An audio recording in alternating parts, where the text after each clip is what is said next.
자, 제가 지금 좀 끊고 칠판을 갖다가 좀 확인을 하고, 제가 이제 혼자서 찍어요. 그렇기 때문에 이 카메라 각도가 제가 스스로 보질 못해가지고, 자, 일단 끊어가지고 지금 요 뒷부분을 좀 더 잘 보이게 만들어 봤습니다. 자, 이렇게 해가지고 이온 제로인 상태에서 우리가 장기적인 균형을 가져간다 라고 얘기를 했었죠. 더 이상 진입하거나 탈퇴하거나 전체 시장에서 없이 그대로 쭉 가는 단계에선 어때요? 계속 움직였잖아요. 그러다가 더 이상 들어가거나 나오는 기업이 없다? 거기서 쫙 움직이는 거 보니까는 결국 뭐예요? 각 개별 기업들은 이윤 제로인 상태에서 수렴을 하더라. 자, 근데 이윤 제로인 상태를 보면 어떻게 됩니까? 여기. 자, 여기죠? 자, P콜 가격은 MR과 MC와 그 다음에 A씨가 일치하는, 그죠? 자, 다시 합니다. 자, 요 점을 여러분 보시면 돼요. 가격선이 MR 이퀄, MC 이퀄, A씨가 되는 바로 이러한 상태에서 바로 장기적으로 더 이상 들어오거나 나오는 기업 없이 바로 그대로 계속 움직임 없이 가더라. 이게 이제 안전경제시장에서의 장기적인 균형 상태를 얘기를 합니다. 자, 근데 여러분 이제 막 궁금하실 거예요. 이윤이 제로인데 왜 나가질 않아? 자, 이게 얘기하는데요. 자, 저희가 순서대로 한번 이야기를 해봅시다. 자, 지금 보시면요. 이 상태에서 지금 이윤을 갖다가 우리가 요건 지우겠습니다. 자, 이 상태에서 지금 우리가 장기적으로 더 이상 들어오거나 나오는 기업이 없다. 그러려면요, 바로 이제 장기 균형의 조건들을 갖다가 장기 균형의 조건들을 만족해야지만 이 상태에서 움직이질 않는 거잖아요. 과연 이 상태가 장기 균형 상태가 맞는지 그것부터 우선 먼저 체크를 해줘야 됩니다. 장기 균형의 조건은요, 첫 번째는 그 점이 바로 이윤 극대화를 추구하고 있어야 됩니다. 이윤 극대화를 가져가고 있느냐? 더 이상 교란 상태가 없고 움직이지 않으려면은 세 가지 조건을 가져가야 되는데, 첫 번째가 이윤 극대화를 그 상황에서 추구하고 있느냐? 이윤 극대화를 추구하고 있어야지만 장기적으로 들어가거나 나오거나 하지 않는다는 겁니다. 자, 그 중에 들어가거나 나거나 중에서 바로 뭐예요? 나가진 않는다는 얘기겠죠. 탈퇴를 하지 않는 이유. 자, 그러니까는 장기적인 균형, 더 이상 움직이지 않는 상태. 그러면은 왜 기업들이 나가지 않느냐? 첫 번째, 거기에서 이윤 극대화를 추구하고 있기 때문에 더 이상 나가지 않는다는 겁니다. 자, 이 점이 이윤 극대화 점 맞습니까? 자, 우리 이윤 극대화 조건 뭡니까? MR 이퀄 MC죠. 자, 근데 이 점이 바로 뭡니까? MR 이퀄 MC의 그 조건을 만족하고 있죠. 자, 그럼 첫 번째, 이 점은 MR 이퀄 MC, 요 조건을 만족을 하고 있습니다. 그죠? MR 이퀄 MC 만족을 하죠. 그죠? 첫 번째 조건 맞아 들어갔죠. 그죠? 자, 두 번째 조건은요. 장기적인 이윤 극대화, 즉 더 이상 진입하지 않는다는 것은 결국 뭡니까? 탈퇴는 됐어요. 더 이상 진입하지 않는다는 것은 두 번째 뭡니까? 이윤이 제로인 상태라면은 더 이상 다른 기업들이 외부에서 들어오지 않는다는 겁니다. 자, 됐습니까? 자, 더 이상 들어오지 않는다. 자, 이윤 제로. 맞습니까? 자, 이윤 각각의 개별 기업들은 이윤 제로인 상태에서 더 이상 들어오거나 나오지 않는다 그랬죠. 장기 균형이 이루어졌을 때 보니까 각각 개별 기업들은 이윤 제로인 상태를 가져가고 있다. 자, 두 번째 조건도 맞아 들어갔습니다. 세 번째는 전체 시장에서의 총 수요와 총 공급이 일치하는 데서 균형점이 이루어졌느냐. 우리가 A시장 쪽 이 가격을 결정할 때 뭡니까? 전체 시장에서의 수요 공급에 의해서 가격을 결정하고 각 개별 기업들이 받아들인 거잖아요. 그랬더니 이윤 제로인 상태가 되고 MR 이퀄 MC가 됐는데 P 이퀄 MR 이퀄 MC 이퀄 AC. 그죠? 그렇게 해가지고 세 가지 조건을 모두 만족했기 때문에 이 상태에서 더 이상 움직이질 않는구나, 나가거나 들어오질 않는다. 요 조건에 맞아 들어간다는 겁니다. 근데 자, 여러분 보세요. 이윤이 제로, 요 두 번째 조건이 제일 여러분 희한할 겁니다. 왜 이윤이 제로인데 나가진 않느냐? 물론 이윤이 제로니까는 들어오질 않는 건 맞아요. 근데 이윤이 제로인데 왜 나가질 않느냐? 자, 여러분 한번 생각해 보시기 바랍니다. 자, 여기에서 여러분이 예전에 거 다시 한번 우리가 기억을 해봅시다. 자, 우리가 비용의 개념을 얘기를 할 때 기억나시죠? 비용 개념 얘기할 때 어떻게 했습니까? 비용 할 때 전체 매출에서, 그죠? 전체 매출에서 수입에서 회계적 비용, 그죠? 회계적 비용, 그죠? 그 나머지가 뭐였어요? 요거는 회계적인 이윤이죠. 근데 우리가 이윤할 때 이거 하면 안 된다 그랬죠? 자, 뭡니까? 바로 암묵적 비용, 그죠? 암묵적 비용이라는, 그죠? 암묵적 비용을 뺀 나머지 부분을 우리가 뭐라 그랬어요? 나머지 부분을 바로 경제적 이윤이다 라고 얘기한다 그랬어요. 그죠? 우리가 그래서 경영경제에서 이윤이다 라고 얘기할 때는 회계상의 이윤을 말하는 것이 아니라 바로 이 경제적 이윤을 얘기한다고 했었습니다. 자, 근데 여러분 이렇게 생각하시면 돼요. 근데 이 경제적, 여기서 이윤 제로라는 것은 이 이윤은요, 경제적 이윤을 뜻하는 거거든요. 회계상의 이윤이 아닙니다. 경제적 이윤이 제로라는 얘기인데요. 자, 여러분이 이걸 이렇게 해석하시면 됩니다. 예를 들어서 분필 하나를 만드는데 순수하게 여러 가지 드는 비용을 다 따져보니까요, 500원의 비용이 들어요. 근데 이 분필을 받아서 내가 그래도 최소한 내가 이 상황에서 먹고 살려면은 최소한 이 분필에 200원의 이윤 정도는 가져야 된다. 그걸 우리가 정상이윤이라고 얘기하거든요. 정상이윤. 근데 이 정상이윤이라는 게 뭘 뜻하냐면요. 보편적으로 우리가 이제 텍스트에 의한 이윤을 얘기한다면요. 한 나라 경제 안에서 뭔가 투자를 했을 때 우리가 정상적으로, 그 다음에 최소한으로 얻을 수 있는 수익, 그걸 갖다가 우리가 바로 이제 이 정상이윤이라고 얘기를 하는데요.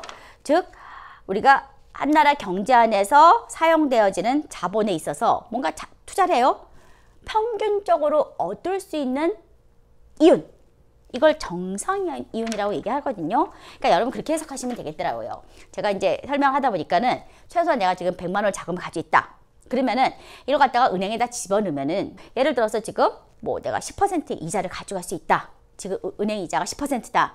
그래가지고 내가 100만 원을 갖다가 지금 은행에다 넣으면 최소한 내가 10% 이자를 가져갈 수 있는데, 그걸 내가 지금 떡볶이 가게를 차렸어요. 그러면은 최소한 내가 거기서 은행 이자만큼은 그래도 가져가는 그런 상황이어야지만 내가 정상적인 삶을 유지할 수 있다는 거죠.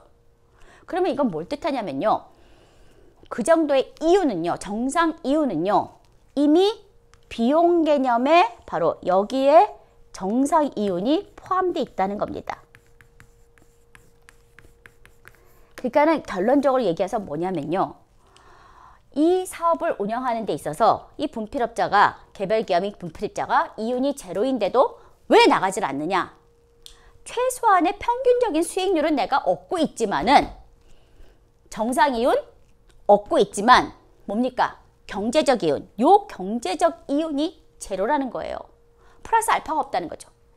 그렇게 여러분이 이해를 하시면 될 것 같습니다. 그러니까 예를 들어 최소한 내가 먹고는 할 수 있어요. 내가 딴 데 갖다 투자를 해가지고 이 정도 내 수익을 거둘 수 있을 만큼, 내가 평균적인 수익을 거둘 수 있을 만큼 이 분필을 만들어서 어느 정도 평균적인 수입, 최소한의 수입은 내가 가져가고 있다. 근데 부정하 못한다는 거예요. 즉 정상 이윤은 가져가고 있지만은 경제적 이윤이 제로다. 그러니까 굳이 나갈 필요가 없다는 거예요. 내가 다른 사업을 하더라도 최소한의 이 정도 평균적인 수입률은 내가 여기서는 정상이윤 형태로 가져가고 있기 때문에 비용에 포함시켜서, 그죠? 근데 플러스 알파, 경제적 이윤을 내가 제로다. 큰 부자가 못 된다는 거예요. 만약에 정상이윤조차도 가져가지 못한다면은 당연히 이거는 뭐예요? 이윤이 마이너스이기 때문에 그때는 경제적 이윤이 마이너스라는 거죠. 그럼 나는 탈탈하겠죠. 내가 이거 가지고 평균적인 수익률도 거두지 못하는데 여기서 내가 가지고 있을 필요는 없다는 거죠. 예를 들어서 이 분필을 만드는데 비용이 500원이다. 근데 거기에 정상이윤을 내가 최소한 보니까는 한 100원 정도는 가져가야 된다. 그러면 이 비용이 어떻게 된다는 겁니까? 전체 비용은 600원이라는 거예요. 그러면은 가격이 600원까지 갔을 때는 내가 굳이 나갈 필요가 없다는 거죠. 왜냐면은 비용 500원에다가 정상이윤 100원을 이미 가져가고 있는 상황이기 때문에. 만약에 600원보다 가격이 떨어지면은 그때는 나가겠죠. 그렇기 때문에 더 이상 들어오거나 나가질 않는다는 것은 이윤 제로다? 제로인데 왜 나가느냐? 아, 그때 자, 결론 뭡니까? 정상 이윤은 취하고 있다 없다? 취하고 있지만은 이윤 제로라는 것은 결국 경제적 이윤이 제로다. 플러스 알파, 큰 부자, 큰 돈을 못 벌었어. 이렇게 여러분이 해석하면 된다는 겁니다. 됐습니까? 그래서 이 부분에 대해서는 자, 정리합니다. 우리가 완전 경제 시장은요. 처음에 수익 나고 손실 나고 수익 나고 손실 나고 쫙 거치다가 결국 최종적으로 어떻게 됩니까? 전체 시장 수요 공급에 의해서 정해진 가격을 바로 각각의 개별 기업들이 받아들였을 때 이윤 제로인 상태에서 더 이상 나가거나 들어오질 않더라. 더 이상 나가지 않는다는 것은 그 상황은 어때? 이윤 극대화 조건이 이루어졌다는 거예요.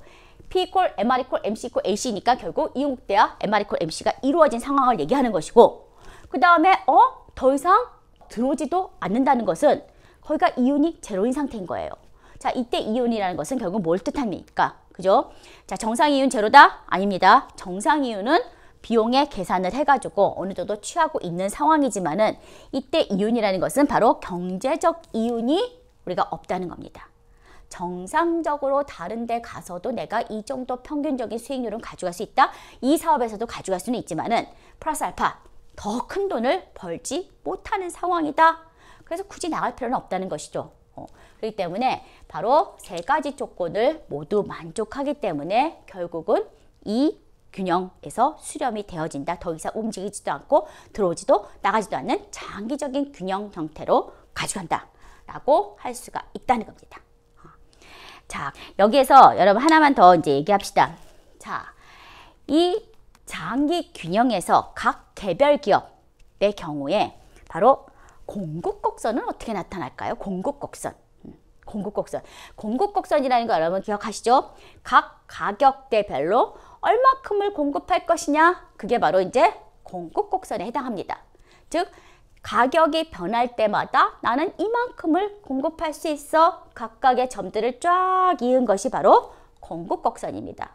그러면 장기 균형에 들어갔을 때 각 개별 기업의 공급곡선은 어떻게 될 것이냐? 자, 각 개별 기업이 만약에 이러한 균형 상태에 들어갔을 때 가격 변화에 따라서 얼마큼을 공급할 것이냐? 자, 한번 움직여 보세요. 가격을 갖다가 예를 들어서 여기서 지금 이 가격에서는 MR 이퀄 MC 이만큼을 공급하겠죠. 그죠? 여기서 공급을 합니다. 근데 이것보다 아까 이게 예를 들어서 600원이라고 얘기했을 때 비용 500원에다가 100원의 정상이윤. 그래서 600원 됐을 때 플러스 알파 이윤은 없지만은 정상이윤은 가져가니까 여기서 이제 생산을 합니다. 근데 600원보다 가격이 떨어지면 500원이 됐다. 자, 생산하겠습니까? 안 하겠습니까? 그때는 정상이윤도 가져가지 못하는 상황이기 때문에 생산 못해! 여기서 생산을 안 합니다. 그죠? 그 밑에 400원이 됐을 때도 생산을 안 할 것이고, 그죠? 그러면 600원 이하에서는 공급곡선이 바로 어떻게 돼요? 제로가 되어집니다.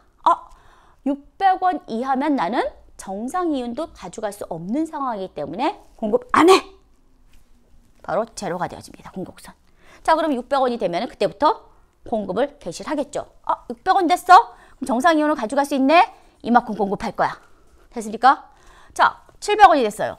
700원이 되면은 700원이 됐습니다. 자, 근데 완전 경쟁 시장에서는 가격이 한계 수입 곡선하고 똑같죠. 자, 700원이 되는 이 선도 바로 P 이퀄 MR입니다. 어차피 모든 시장에서 다 똑같은 가격이 적용되어지기 때문에 바로 한 단위를 더 팔 때마다 1000원, 그 가격만큼 플러스가 되기 때문에 한계 수입도 바로 똑같이 가격선이 되어집니다. 자, 그러면은 700원일 때 이때도 이 기업은 어떻게 해요? 이국대를 추계해 나가겠죠. 뭡니까? 조건 MR 이퀄 MC. 그죠? 자, 이 선 자체가 MR선이 되는 거죠. 그럼 MC하고 일치하는 점 어딥니까? MC 쫙 이거죠. 요까지 생산을 하겠죠. 그죠? 공급을 하겠죠. 자, 800원이 됐어요. 800원이 돼도 어떻게 됩니까? 바로 이 가격선이 또 MR선이 되겠죠. 그러면 또 여기서도 이윤국대화를 찾아갑니다. MR 이퀄 MC. MR과 MC가 일치하는 여점까지 공급. 또 올라도 이 선이 바로 MR선이 되기 때문에 MR 이퀄 MC 이렇게 되겠죠. 자, 그럼 나오죠. 자, 공급곡선 어떻게 됩니까? 공급곡선은 바로 이렇게 올라가게 됩니다. MC의 궤적을 따라서 같이 올라간다는 겁니다. 자, 봅니다. 자, 일단은 생산을 600원을 딱 기점으로 해가지고 보죠. 이때는 정상 이윤을 가져가고 경제적 이윤이 제로인 상태예요. 그때는 600원보다 밑으로 가면은 생산 안 해. 여기입니다. 자, 그리고 나서 600원부터 생산을 개시하기 시작하겠죠. 그러면은 그 가격선이 MR선으로 완전경제시장에서는 작용을 하기 때문에 MR 이퀄 MC, MR 이퀄 MC 쫙 따라다가 보면은 결국 가격이 변할 때마다 그 선이 MR선이기 때문에 MR 이퀄 MC, MR 이퀄 MC 해가지고 MC선을 쫙 따라 올라간다는 겁니다. 그래서 이렇게 되어주는 공급곡선을 각 개별 기업들은 가져가게 된다. 됩니까? 자, 여러분이 가격선이 완전경제시장에서는 MR선으로 작용하기 때문에 이윤국대화 조건 MR 이퀄 MC, 그죠? MR 이퀄 가격 변했어? 근데 그게 또 MR선이네? 그러면 그 선과 MC가 마주치는 것 여기 따라가다 보니까는 쫙 그 궤적을 그리다 보니까는 공급곡선이 MC선과 일치하는 선으로 나타난다는 겁니다. 됐습니까? 그래서 그 밑으로는 생산 안 해, 공급 안 해, 손실나, 그죠? 정상이윤도 가져갈 수가 없어. 자, 그 부분부터 바로 이제 극대화적 이윤 제로인 전부터 생산을 개시해서 공급곡선을 보니까 각 가격대별로 바로 MC선과 일치하는 점까지 공급이 쫙 이루어진다. 됐습니까? 그걸 우리가 바로 완전 경제 시장에서 장기 균형 상태에서 각 개별 기업의 공급 곡선으로 작용한다고 볼 수가 있다는 겁니다.